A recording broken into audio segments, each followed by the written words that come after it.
Hi, folks. Welcome to another episode of Film Study. This is Ken McCusick, and it's time for this week's Friday Morning GM with co-host Voss Larikos.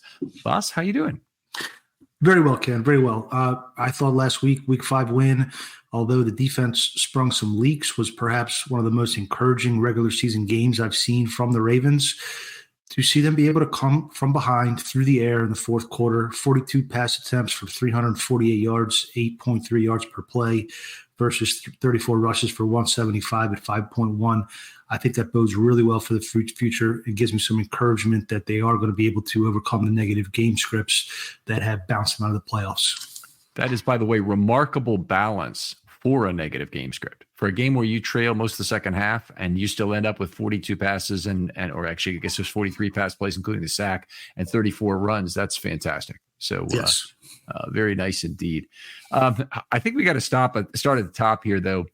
There is some significant dysfunction around the entire league, but it seems to be a maelstrom around New York City right now, and the problems with Saleh getting fired, reportedly by ownership. Aaron Rodgers saying he had nothing to do with it, which I don't think anybody believes. Yeah, it seems to be almost like a LeBron James situation with Aaron Rodgers calling the shots as far as personnel, as far as calling the plays at the line. And the rumor I heard was that their owner, who was, I believe, has ties to the British England, was just embarrassed. Yeah, there may have been something else too, and I have not verified this. I'm even hesitant to even say it, but apparently Saleh may have worn a Lebanese flag on the side of his. Yeah, I saw that. Yeah, that apparently is encouraged by the league. I think Sirianni wears an Italian flag on his. I don't know what to make of that, but I didn't think Saleh was the problem there. They have a high-priced offense that's not performing. Yeah, completely agree. I mean, a fine coach. In fact, if he'd have been a guy that the Ravens wanted to bring in for Dean Pease to play the Dean Pease role of advisor, that would have been, I think, very exciting for the Ravens to pick up a coach of his quality. But we'll move on to Dean. Hired as a consultant for Zach Orr. As my understanding, and they have not been really clear about exactly what his duties are. He's going to be at practice. Mm-hmm. I'm not sure if he's going to be at the games yet or not. They haven't said that. By the way, Dean Pease is now 75 years old for what it's worth to people. What's your take on this situation? I'm glad to see it. I'm glad to see it off the jump, off the top. Zach Orr, I thought it was a questionable hire at the time due to his inexperience. Just for comparison's sake, the Ravens obviously lost McDonald, who left to become a head coach, but the Seahawks currently rank 13th in defensive DVOA. The Ravens are 14th. Anthony Weaver went to Miami, 25th in defensive DVOA. But the one that I kind of liked was Denard Wilson, who went to Tennessee, and he's got the 9th best defensive DVOA with a much less talented cast than what Orr has been working with. So I think he needed some help, and I really hope that Dean Pease can help him with the game planning specifically. Yeah, I think they've done some good things here, and Zach has already made adjustments to the defense, and the big one being moving to dime defense from the committed nickel. I don't even really believe that Trenton Simpson was an enormous problem, but if other teams are starting to pick on him, you don't want that to become a big problem where both inside linebackers get picked on. Plus, some of it is you just want to find a great spot for Kyle Hamilton to impact the game. And I think that was a very smart move. I think they did some different things with pass rush. That, unfortunately, I don't believe is where Pease is going to add a lot to any kind of situation with Orr. Pease very adaptable, by the way, on a week-to-week basis, but he was never a guy who had a really complex, high-pressure pass rush scheme. And that's something that the Ravens really haven't had outside of Martindale. The nice thing, McDonald was good because there was enough variation in it, but he always seemed to also have a budget for the number of blitzes he was willing to run in a single game. Whatever the budget was for Martindale, he was exercising deficit spending, to say the least. He was really, yeah. Well, and that last year, he did get the secondary was just decimated with injuries. So, I don't think the Ravens have really had any bad defensive coordinators. Maybe Madison would be up there, but I think Pease has a bad rap.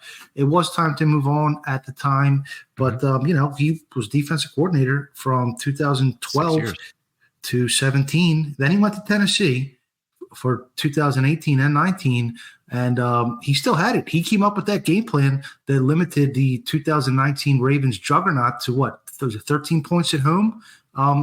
He wasn't like he was rolling out a bunch of superstars on the defensive side. They had some players, but they weren't a loaded defense. Then he went to Atlanta, and then from 21 and 22, and he had 1 year off. And I think this is a perfect spot for him to, he's the bend, don't break kind of guy. Well, they won a Super Bowl bending and not breaking. And the secondary's been breaking too much lately. So I'm happy to bend at this point, win the game on offense, limit the explosives on defense. And you got to get more production out of this high-priced secondary at this point, I think. Yeah, I would agree with that. And I do think I am not convinced that this team has figured out how much they require variation on defense. So variance on defense, not variation, variance on defense, variance of outcome, but variance on defense, very important. And the defenses live by it. And particularly when your defense is not at the hyper elite level that the Ravens have been in 23, say, or either, even for the second half of 22 under McDonald as well. You really need it all that much more. You need to figure out how to seek that variance out. And in particular, it's a narcotic of dependency to want to fall back into prevent defenses to try and hold a lead, which is that's been well proven not to deliver variance, and it'll end up burning you in all likelihood. But the Ravens need to figure out how to get it. If they're going to have a defense that is, it's not bad by any stretch. They're an above average defense, but 10th, 8th in the league is where I expect them to finish. They're still going to need a lot of seek out that variance. And that means you probably need to run more pressure. I actually really liked what I saw from the Bengals this last week, and that's really saying something. But they ran out 15 simulated pressures where they dropped 2 guys off the line of scrimmage, 2+ off the line of scrimmage, more if you count the ones. I don't, but a lot of people do. So those 2-man simulated pressures, very effective at holding down Lamar Jackson. You only had 5.5 yards per throw on those. So I would really like to find a way to increase that, and I'd really like that to be more of the stated defensive philosophy of the team. Like you don't have to, I guess, you tell the whole league that, then, you want to do some things that you're gambling and you're encouraging your players to gamble. It doesn't even have to be said. It just has to be observable in terms of what they're doing, that they're really going out and seeking this. And I think that, the blitz was shut down despite effectiveness from Orr in this last week. I think he's been telling players on the field not to stunt because of the very limited number of total stunts we've seen. That changed in the second half in this last game against the Bengals. But I want to see more of that. I want to see more risk taking on defense. Yes, and to the maybe a concerning point, Pease towards the end of his tenure, coverage in the middle of the field, especially against tight ends, was problematic, even with some pretty good safeties and inside linebackers. And we're seeing that same problem again this year. I think that's really the place that they need to clean it up. But on the bright side, maybe Pease handles the nuts and bolts part of the game plan and allows Orr to tap into some of that creativity that made McDonald so great, and Anarumo tapped into last week as well. We'll see if this is truly a game plan thing. I almost see him as a quality control guy, as in, Eddie Jackson, I see what's wrong with you now. You got to do these things because you're in danger right now of losing your spot. But make sure that you're here and here and here and here on these various looks and reading your keys right. I think it's going to still be Orr, deriving the game plan, and I don't know how much of what the volume of the whisper will be of Pease in Orr's ear. But if he's just around to correct, why breakdowns are occurring and quality control and maybe handling some communication things better, then I'm all positive on that. Sure. Agreed. All right, let's move on. We'll talk about, I want to get to the injury report last because we haven't actually seen it posted yet, I don't believe, but we'll come back to it. Yannick Ngakoue, he was elevated for the first time, played pretty well, had a quarterback hit in the game. What it did mean is Adisa Isaac had to take a seat. And it begs the question of, do the Ravens actually have too many outside linebackers on the roster? I don't necessarily think so, but I do think Ngakoue looked better than I expected, to be frank. And he also cut into, or hypothetically at least, cut into David Ojabo's snaps. He went from 21 snaps in week 4 to 14 snaps in week 5. I don't think you can necessarily have too many outside backers. I'd much rather carry an extra outside backer versus a special teams only player. Oh, yeah. For sure. You got my vote there. Ojabo, despite his limited snap total, had one of the really great plays of the game. I think it was a little under the radar, set the pick from Matabike's S-7 that got the Bengals behind the chains on that last drive of regulation. They had to punt 2 plays later. So they threw an incomplete pass on 2nd and 17. Then they had to run the football on 3rd down, essentially giving up just to run time off the clock and make sure the Ravens didn't have time to drive for a field goal. So that was probably one of the game's biggest plays. It might have been, their biggest defensive play other than Humphrey's interception. Yes, agreed. Mm-hmm. Yeah. I guess we could fold in the mailbag question at this juncture because it's specifically about Ojabo, and I'll pull it up here. It's from Angela85. Any chance Yannick will be signed to the permanent roster given the injuries in Dallas and Miami and a solid production? Does it make sense to protect him? I think there's other practical reasons why they would elevate him to the permanent roster. Because, okay, if they left Yannick Ngakoue on the practice squad for another week and they elevated him, I don't think anybody's going to come and get him. But if someone does come looking for him, he'll probably say to the Ravens, "Hey, look, the Raiders are after me here. Do you want to sign me permanently?" Got to be part of Yannick's motivation at this point in his career has probably got to be to get a ring, I would think. Yes. So I would think he's going to at least give the Ravens a chance to sign them. And I don't think there's anybody showing up with a big bag of money to get him after what he's done. No. Yeah. So just as a way to protect him, though. Yeah, I think I'll give you another practical reason why it may happen is the Ravens need another running back now to be elevated from the practice squad or to be put on the roster. But they're done 3 elevations in Collier, 3 elevations with Kelly. After Collier's fumble, I think he's gone from the roster. Yeah. He'll be replaced by somebody else. I'm surprised it hasn't already happened. Maybe Ali is truly ready to go, and that would be my guess. Yeah. If that's true, then he has to really come back to the roster or be exposed to waivers.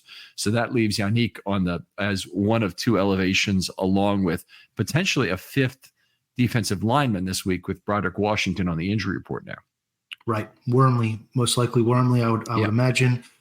I just think they can shed, whether it's Kane or Braid or Ross, one of those players can be stashed in a way to make the defense and the offense better at the expense of the special teams, because the kickoff is just not materializing into something they can take advantage of. Right. I completely agree. Let's see. Anything else we need to talk about on the practice squad? I don't think so. I know you had a point to make about Mark Andrews and his relative playing time. Yeah, just on the topic of the usage, as we were talking about the outside linebackers, I thought it was interesting. Week 4, you had a run-heavy game script. Week 5, you had a pass-heavy game script. Both weeks likely outsnapped Andrews, and Kolar is eating into his workload. And Pat Ricard, 35 snaps in week 4, 25 snaps still in week 5. Andrews offers $11 million in cap savings if Carter traded after this season. And at this point, it seems that likely is the tight end 1. Andrews is competing, but he's not a perfect match for 12 personnel because you want somebody that's a little bit better blocker like a Kolar or a Ricard. So I just thought that was interesting. We'll see how that evolves throughout the rest of the season. But early signs are that this may be Mark's last year in Baltimore. Yeah, I would agree. And I think this is going to be a really hard pill for probably Lamar to swallow. But I think Lamar is now at a point where he's very comfortable with Isaiah Likely. Mm-hmm. He's probably has to get to the point where he's comfortable with the business of football. And honestly, it may be a player. There's a lot of players the Ravens need to sign. By the way, Travis Jones. This is the opportunity to sign Travis Jones. Who they're going to be able to do it. It's the opportunity to sign Isaiah Likely. By the way, also is to sign him early now. Add years to the end of his contract, and he'll be here for a long time. That could potentially be a great move for the Ravens. They have to decide on Ronnie Stanley and if they're going to pay him, or if they need that money to pay a different left tackle. But I think Ronnie might be the cheapest alternative of the group. And then they have to we've talked about this before, but last week. But they have others that I'm forgetting right now that are right there. Well, Odafe Owe, I think, has to be Odafe, of course. Yeah, and Linderbaum. And Linderbaum too. So there's a lot of mouths in the pipeline right now, and sometimes you have to make those tough decisions. Better a year too early than a year too late, as Ozzie always said. Yeah, the point I think maybe we're both getting to here is that I don't think there's going to be a big outside the organization signing. I think the big signings will be inside the organization come this offseason, and there's going to be some absolutely tears shed over players lost in free agency. But it cannot be helped if you want to have a level cap, approach to your roster management. So Go ahead. I'm sorry. I do have one more year until they have to take care of Kyle Hamilton. It seems strange because Hamilton and Linderbaum were signed the same or were drafted the same year, but Linderbaum, because he would make left tackle money essentially under the fifth year option, really has to be signed a year earlier. Right. They lump all offensive linemen into one position group, and safety is one of the most depressed positions. So Hamilton's a value at his fifth year option money. Just back to Andrews again, for 26 snaps and 43 snaps. He's just, I don't think he's worth that kind of expenditure when you have these other players that are outproducing him. And I think it's actually a good thing for the Ravens offense as a whole that Lamar isn't force feeding it to Mark so much. It's allowed them to diversify target share and become more unpredictable. Big element of growth in Lamar too. It's not just a matter of Andrews hasn't been on the field. I think he's been much better at finding other extended targets, and I'm so positive on that. The other thing that came out of this game that's really, really positive one was how he dealt with all that simulated pressure that we talked about earlier. Because if you look back to 2021 in that game in Miami, he had no idea what to do with it. And not only in this game, not only did he do a good job in terms of finding open receivers and escaping pressure he knew was coming, he also did a good job of assigning blockers as needed to take care of it. And they really did a very good job blocking it up, as well as can be hoped when the other team shows aid at the line of scrimmage so regularly. Mm-hmm. Yes, Lamar had a marvelous game, and it seems that Monken has found his groove now. It took a little while to figure out how to kind of incorporate Derrick Henry and start going under center more, et cetera. But great showing. It's not that Cincinnati has a world beater defense, but on the road and in the division, it was a tremendous performance. All right. One signing off the practice squad, Kadar Holman was lost. That is a low-key bummer. Now, Kadar Holman is a outside cornerback. He can also probably play a little bit of slot for you. And you don't want to lose those guys if you can. But the Ravens, outside corner depth was very good.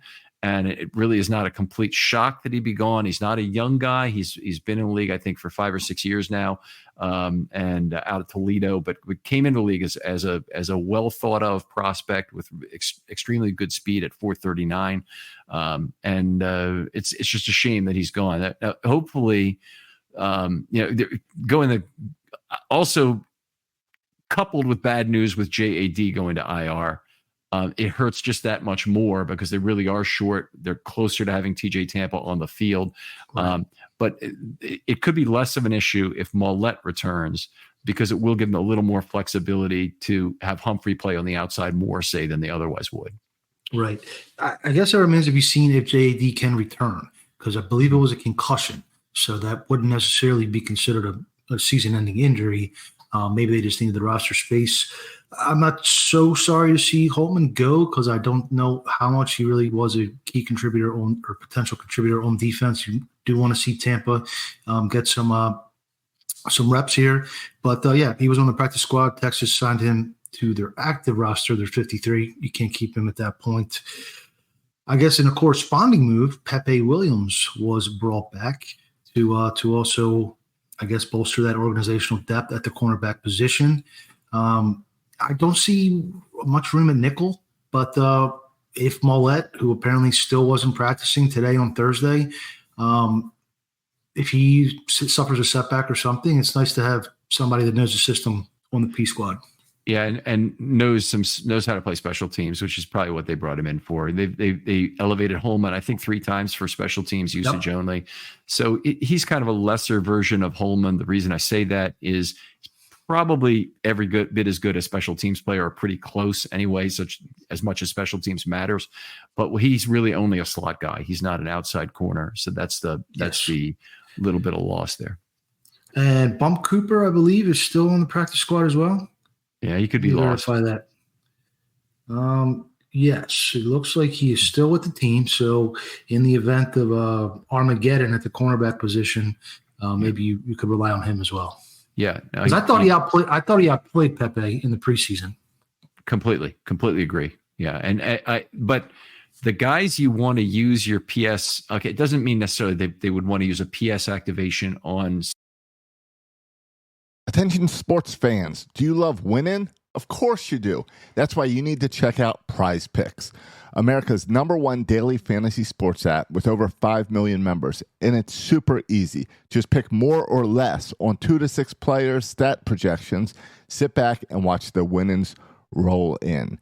How about a guaranteed win every week in September? Yep, just one Caleb Williams passing yard gets you a win each football weekend this month. That's 4 weeks of easy W's. But don't sleep on it. This deal vanishes when September ends. But wait, there's more. Worried about injuries ruining your lineup? Relax. Prize Picks is the only real money daily fantasy platform with an injury insurance policy. If your player leaves the game in the first half and doesn't return, your lineup stays in play. No more stressing over those unexpected injuries. This weekend, I'm taking Derrick Henry for more than 70 yards and Daniel Jones for less than 193 passing yards. 2 picks that I feel great about. And the best part is you can win up to 100 times your money with just 4 correct picks. So what are you waiting for? Download the Prize Pick app today and use the code RAVENS to get $50 instantly when you play just $5. That's right, $50 free just for giving it a shot. More winning, less stressing. Prize Picks is where the fun begins. Somebody like Cooper, even though there's some value potentially at cornerback, but they probably would still go with Pepe because of his knowledge of special teams, even though they know they're getting less at corner. Yeah. Mm-hmm. Yeah. Yep. All right, we got the trade deadline coming up now in 3 weeks, I believe, maybe 3 weeks and 3 days or so, or 3 weeks and 5 days. Where do you see the Ravens' biggest needs coming up? From a pure production of what we've seen so far standpoint, I would say probably the safety position, because Marcus Williams just has not lived up to his talent or his potential this season. It's been a tough year for him. I was so excited when they first signed him. I thought it was one of the steals of free agency. Mm-hmm. And injuries have just kind of, I don't know if it's injuries. I don't know if it's miscommunications with the new coordinator, but he's just not played great. So that would probably be the one, but I think it'd be hard to sit him down. I did see a chart they put out. They have so many analytical charts they put out now, but it cross-sectioned cover or separation allowed in coverage with on-ball production. As a measure of safety. And both Eddie Jackson and Marcus Williams were right kind of in the middle of the chart, middle of the road. You're not paying Marcus Williams to be a middle of the road kind of guy. And Kyle Hamilton was slightly better, I believe, in the separation, but about equal on the on-ball production. So it's not like they've been totally horrendous, but we expected a lot more out of Marcus this year. Okay, so I have all kinds of methodology questions which come up when I see charts like that. And so I like to bring people on the show and have them explain it. We're going to have Kevin Cole on doing a film study short next week on his multiply adjusted. Let me make sure I have this right here. Dividing of responsibility between sacks, for 4 sacks between the quarterback and the offensive line. So that should be interesting. But there's interesting. Like 6 or 7 adjustments that go with that make you just throw your arms up and wonder, okay, what the hell is the methodology? But he's going to come on and explain it on the show. And I'm very suspicious, I'll just say, of separation metrics. I'm also very suspicious of targets assigned, yes, specifically by PFF to safeties, and it's really only to safeties. Well, I guess linebackers also, because the throws between level 2 and level 3, they typically will assign it to the underneath coverage guy in zone. So that means a linebacker is getting an assignment for that, when a safety is the player who's, may or may not be more able to do anything about it. And right. I think that's really been the problem, is they're playing too far off and have been too soft in coverages. I also would say I haven't been happy with the amount that Jackson specifically has been able to get into a good bracket on his side with whatever receiver is being thrown to. And we've seen it less from Marcus Williams as well. That's been something he's been great at in the past. Great loose bracket safety. And this is my long-winded way of saying I completely agree that safety is the position they need to maybe try and go out and get someone. I have 3 conditions for it. Mm-hmm. I want it to be a free safety. That's number 1. I do not want a strong safety guy. I'll take a split field guy. But the reason it needs to be a free safety is because Marcus Williams has had some injury problems. Eddie Jackson has now proven to me that he can't step in for Marcus Williams as free safety. So I want somebody who can in case there's a problem. Mm-hmm. And number 2 is they really, I think, need a replacement for Eddie Jackson ASAP on the split field role. So a free safety is always better than a strong safety. You wouldn't, ideally, it would not be a guy who's a great run fitter and a mediocre coverage guy. I want a pure ball hawk, on the back end to support what the Ravens try and do. And then the other big thing is, if I don't get that guy, then I'm concerned about the flexibility of Washington and Hamilton. And it's not just Hamilton anymore. Washington's proven to be so good in the slot. I'd like to see him be able to continue there and not be forced into a back end role. I agree with you completely all the way around there. Definitely free safety is there's very little value in a box safety. The difference between an average box safety and a top end box safety is slim. And yeah, I think Washington could potentially be a Jackson replacement. I think they're experimenting a little bit there right now. But I do agree with you as far as the space between the linebackers and the safeties has been too much. And that was really something I thought that McDonald did a terrific job of. He really, found ways to put the safeties in position. And that was a complaint of mine for many years, obviously, with not growing up, but watching Ed Reed, you expect high-level safety play, and they didn't have it for a long time, and they did recently. And we don't want to go back to those dark times, especially when you're paying Marcus Williams $14 million a year. Yeah, he definitely is one of the players. If you're looking at other trade needs, I've got 2 other positions that I would have the Ravens look at. Unfortunately, most of the Twitterverse is not going to like me for it, but offensive line would really be my next position. I think they could really still use another interior backup. And I don't think it even needs to be a great one. It could be a practice squad guy, but if a great one became available, if a great guard on a bad team is suddenly available, it could be expensive, but it might be the right call. I could see it. I'm curious to see what the alignment is going to be this week if Voorhees is able to suit up. You don't want to have issues at both guard spots. That's a tough place. You can get away with one guard that's subpar, and you can cover up and slide protection and chip or keep a set blocker in the backfield. But when you have it on both sides, that really does make it tough. And I don't know what guards, trying to find a guard from a team that's selling may be tough. I think most teams that are sellers are in pretty dire straits at guard. But I'd be on board for that. I would. And I guess another possibility is at wide receiver. Now, I know everybody wants who they think is a number 1 receiver in the league like now. And sometimes they just want any guy who was a number 1 receiver 5 years ago.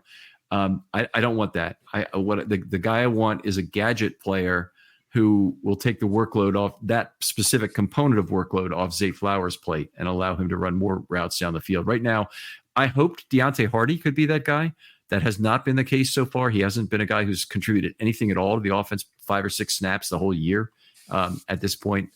So they need to find somebody who can do that. Justice Hill, by the way, fantastic in that role. They finally got to 2 snaps of pony backfield this week.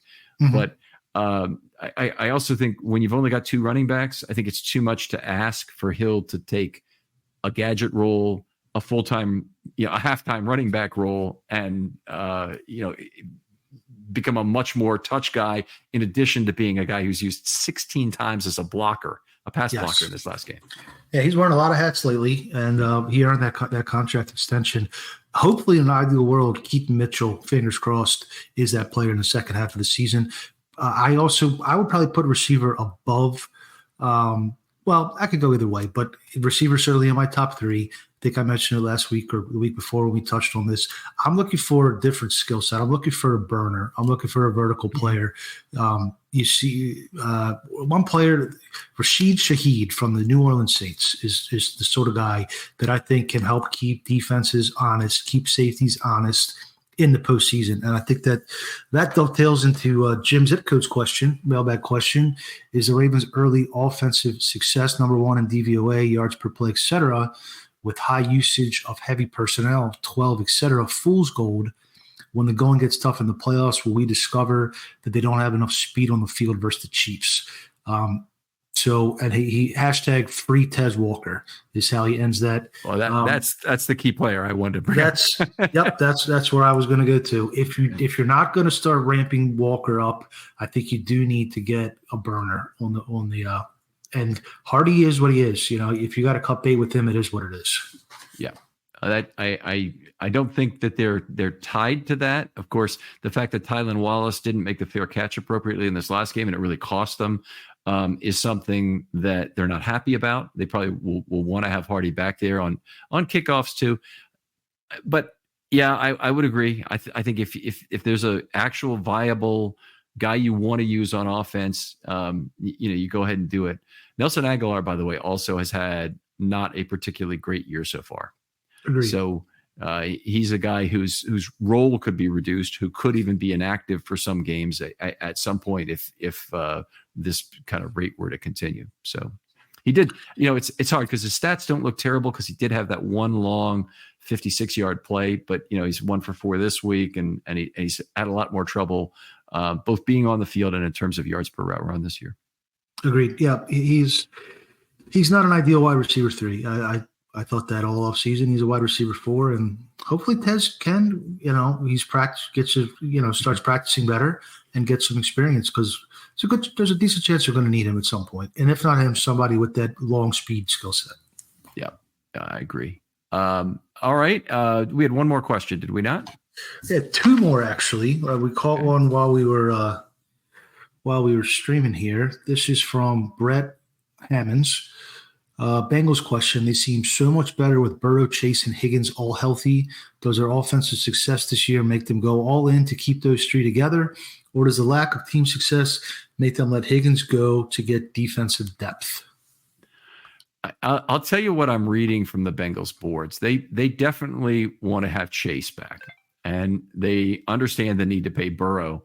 But there is a sharp division on whether or not to re-sign Higgins.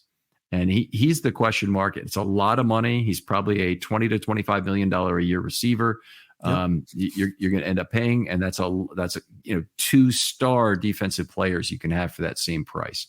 So if I were them, how would I do it? I'd probably split it up, and I wouldn't have all my eggs in the wide receiver basket. But he's right. Brett is absolutely right. I mean, the Bengals played their best offensive game against the Ravens in a very long time, probably since 2021. And the big factor that was different was all 3 of those guys being healthy at the same time. Yes, I agree. If I was the Bengals general manager, I think I would keep Higgins. I saw a split that Jamar Chase in the last 3 games with Higgins on the field, drawing attention of defenders, presumably, had literally double the production that he had in the 3 games when Higgins was injured or unavailable the last 3. So I think that would be their best chance to make a run. You have a prolific passing offense. You lean on Anarumo. You maybe devote most of your draft to the defense, and you try to make it work that way. If I was in their shoes, I would probably keep Higgins, specifically because I did see that. I think it was Chase has like 600 yards and 5 touchdowns in the last 3 with Higgins on the field, and 200 yards and 1 touchdown in the last 3 without Higgins, something along those lines. There's a maybe another factor inside the division. If the Ravens are going to be their most significant competitor in the division, Higgins matches up extremely well against Brandon Stephens. This is unfortunate for the Ravens, but Brandon Stephens is not a guy who looks back for the football. So he lives in the pocket of the wide receiver and does a very good job of it, is able to make some plays on the ball. The taller that receiver is, the more difficult that makes that. But also Higgins is an excellent back shoulder receiver, and Burrow's not afraid to throw to the back shoulder. And we saw Keon Coleman do that very well for Buffalo. And unfortunately, we saw some of that out of Higgins in this last game. And I'm afraid that's a characteristic that is going to be an Achilles for Stephens for the foreseeable future. I agree. And not looking back for the football has been a problem for a lot of Ravens cornerbacks. The more we talk through this, I do think the loss of Denard Wilson as a secondary coach has had an impact the first 5 games this year. Mm-hmm. Yeah. All right. We got one more question, right? Well, 2 more. We're flying in. I'm sorry. No, 1 more. This is from Lyman's Backpack. Can the Ravens be too good at run defense? By being so good against the run, do we force opposing teams to abandon the run early, leading to increased passing, which has a higher win probability added per play? Okay. Now, that's an interesting question. I basically, passes get added because a team is trailing. So I don't think it's ever a bad thing to try and get the lead in a football game. If it was, I mean, I throw my arms up in terms of what we're trying to accomplish. Are we really trying to just go neck and neck and stay a little bit behind the other team and then catch them at the end and win? I think you have to play for the lead, and then you do give up some additional expected points per play because the other team is passing more, and you have a less successful offense because you do things that reduce your points per play to try and close the game out. And that's why I'm not a real big fan of EPA added in the second half of NFL games. I don't think the statistic is as meaningful. But the question is still good. And I guess I would put it this way. I really love the way last year that McDonald sacrificed run defense in the name of better pass defense. Yes. More too high shells and looks that would encourage the opposing run. I completely agree there. That's something that Martindale did on occasion, depending on if a team was in the 4-minute drill. He would go to he would entice the opposition to run. We've seen Bill Belichick do that before in certain games in the postseason. This is anecdotal. However, I believe the 3 best Ravens teams of the last 11 years are 2012, 2019, and 2023 were their 3 worst run defenses of the last 11 years. I don't know if that's coincidental but I do. If you have a choice between being an elite pass defense or an elite run defense, the choice is clear. Yeah, agree on that wholeheartedly. All right, I think that brings us to the end of our agenda for the day. Always a pleasure. Injury report. Injury report. Go ahead if you've got it. Yeah. So this is not officially from the team, but this is per Jeff Zaribek, who observed practice on Thursday. Ronnie Stanley and Marlon Humphrey, both dealing with ankles, both returned today on Thursday. Rashad Bateman, dealing with the groin, also returned. The only 3 DNPs were Salah, who's pretty insignificant, Malik Harrison with a groin, I believe, and Broderick Washington, I think that was a knee. So the big concern there, first of all, Humphrey, Stanley, and Bateman, I don't have any information on whether those guys were full go or not. And it is a big deal whether they were limited. But even if they were limited, there's a good chance they're the DNP limited full go for Wednesday, Thursday, Friday that we often see in a veteran player in particular, who's returning and working through a small injury. With Broderick Washington, I'm more concerned because he's the Ravens' 5th defensive lineman. The drop-off is down to Wormley. This is a game where I'd be very concerned about playing only 4 defensive linemen because I'm always concerned about that, but also because this is certainly a team that can run up a lot of offensive plays on you. Yes. I think it's going to be a challenge. The Ravens are rightfully favored, but this is one of the more competitive games in the next, on the horizon here. Washington has really off to a good start with Kingsbury and Jaden Daniels and McLaurin, and they can certainly put the test of defense, no question. So it's really, just did the show yesterday. One last thing with Slava, and I encourage people to take a listen to that if you can, because we listed from 15 to 1 the quality of the playoff contenders in the AFC, and there's going to be a bad team that makes the playoffs. That's all I got to say. Yeah. Or the Bengals are going to completely recover and make it, which is another possibility. But there is somebody like the Colts or the Jaguars, probably not the Jaguars, but the Colts or the Broncos or maybe even the Titans are going to come back and make the playoffs. And it's an ugly year for AFC playoffs. But on the good side, the Ravens don't really appear to be seriously challenged about getting in the playoffs somehow.